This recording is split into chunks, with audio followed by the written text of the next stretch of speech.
On est parti à Pierre-Rade dans ce choc entre le SQBB et Monaco. Le premier ballon est pour la Roca Team. Un match de gala samedi soir au Palais des Sports Pierre-Rade. Le 51 Basketball recevait Monaco, actuel leader de Betclic Elite. Tazib à 3 points. Johnson qui avait été vigilant, qui avait assuré le repli. Et la bonne passe, Yves Tazib pour William Pfister. Nate Johnson à 3 points, la réussite de Nate Johnson. Beaucoup plus concerné dès l'entame de match, le SQBB a plutôt dominé les débats face au premier du championnat. Alpha Diallo. Et cette fois il est perdu, volé par Nolan Traoré qui file au cercle. Et qui marque malgré le retour de Yacouba Ouattara, solide le gamin. Les Sakantinois ont même compté jusqu'à 14 points d'avance, mais les Monégasques n'abdiquent pas pour autant, bien aidés par l'agressivité de ses meneurs du soir, Eli Okobo et Mathieu Strazel. Il est passé le flotteur, les 2 points pour Mathieu Strazel. Ce dernier aurait même pu inscrire le panier de la gagne à 12 secondes du terme de la partie, mais son pied d'appui va glisser au moment de prendre son tir en suspension. Le voilà, le stop dont avait besoin. Saint-Quentin, balle de match en main, n'a pas manqué de profiter de ce cadeau avec William Pfister à la réception et la conclusion d'une action initiée par son meneur, Lucas Boucaud. Lucas Boucaud attaque John Brown, il est passé. Tir manqué, la claquette. Le SQBB s'impose au buzzer 71-69, le chaudron peut exulter et les Saint-Quentinois peuvent savourer. Je pense qu'on a vécu ce soir une soirée dont tout le monde se souviendra. C'est un match pour nous qui est un match exceptionnel parce que c'est une armada qui se présentait face à nous et évidemment ils avaient laissé des joueurs au repos compte tenu d'un calendrier qui est démentiel. Nous on avait également deux joueurs en moins et Dieu sait que c'est 2 joueurs importants, donc je peux vous dire à quel point je suis très fier des garçons parce qu'ils ont fait un match exceptionnel, ils se sont battus pendant 40 minutes, je pense qu'ils méritent la victoire, vraiment, parce qu'on a mené tout le match, on a eu jusqu'à 14 points d'avance. Après, évidemment, ils ont réussi à prendre le lead, notamment sur des tirs de gros talent. Et il y a aussi un moment au 4e quart-temps où on ne fait pas le même sport, hélas, mais c'est comme ça.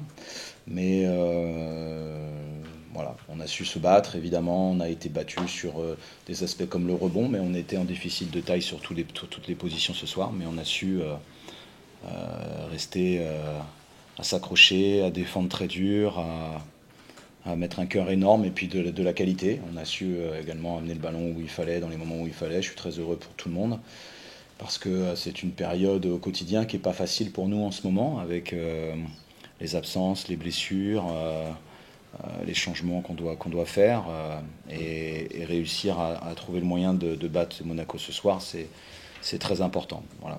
C'est également une victoire importante parce que c'est la 14e.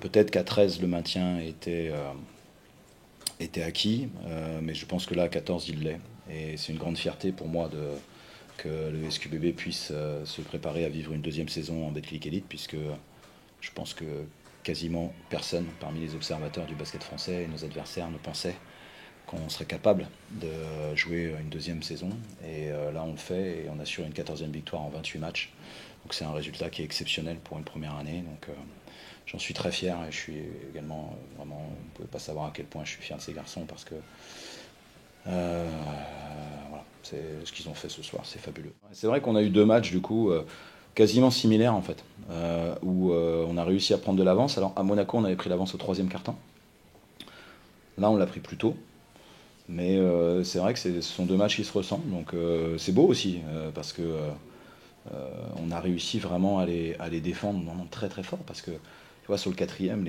bon, il faut vraiment, il y a des tirs.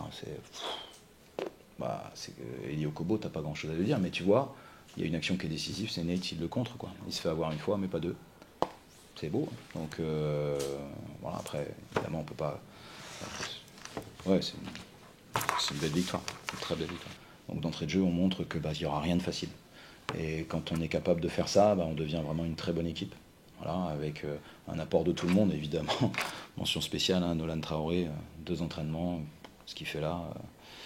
Donc là, bon, il va, comme Iftar quelques semaines avant lui, maintenant il va prendre toute la masse de choses qu'on fait depuis le début de saison, et on s'en rend compte quand on a deux entraînements que on ne remplace pas une centaine d'entraînements et de l'expérience, mais déjà, chapeau à lui, parce que bon, moi j'étais à l'INSEP il y a 15 jours.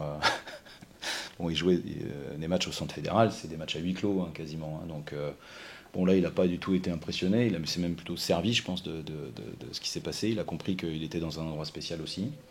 Et il va vraiment nous aider, donc on va l'accompagner. Mais ce soir, ce qu'il a fait, chapeau quand même. Bon, on va voir. Aujourd'hui, on a 14 victoires en 28 matchs. On va aller à Limoges la semaine prochaine. Il faut le préparer. J'espère qu'on aura une semaine où on pourra s'entraîner un petit peu. Et puis, il faut continuer de rester match après match. On a un calendrier qui est difficile. On n'a pas de marge sur personne. Et je l'ai déjà dit, c'est pas en récupérant les blessés qu'on va vraiment être... on n'a jamais dominé, en fait. Même à 10. Donc, simplement, là, on tient. On aurait certainement pu gagner même à Cholet. Et donc on montre des qualités, et même quand on a des coups durs, on arrive à être compétitif. Donc il faut qu'on arrive à conserver cela. Mais voilà, on va voir. Ce qui est sûr, c'est qu'aujourd'hui, il nous reste 6 matchs, on a un match d'avance sur tout le monde. Et ça paraît assez fou, mais on va certainement être en mesure de se battre pour la lutte pour le play-off. Voilà. Après on les fera pas.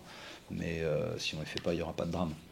Mais j'imagine que les joueurs sont des compétiteurs et qui vont avoir envie de cela, mais au-delà de l'objectif global de la fin de saison sur les 6 derniers matchs qu'il faut, c'est jouer match après match. Voilà, parce que là, il y a l'ambiance de Pierrat, mais il va y avoir l'ambiance de Beaublanc samedi quand même. Ce soir, ils ont quand même mis 107 points contre Chalon, donc il faut s'attendre quand même à quelque chose de difficile. Un 14e succès de prestige cette saison qui permet au SQBB, avant un déplacement à Limoges, d'assurer officiellement son maintien en Betclic Elite et se permet même de rêver de play-off. Qu'est-ce que c'est mérité, parce que c'est quand même l'équipe qui aura fait la course en tête tout au long du match.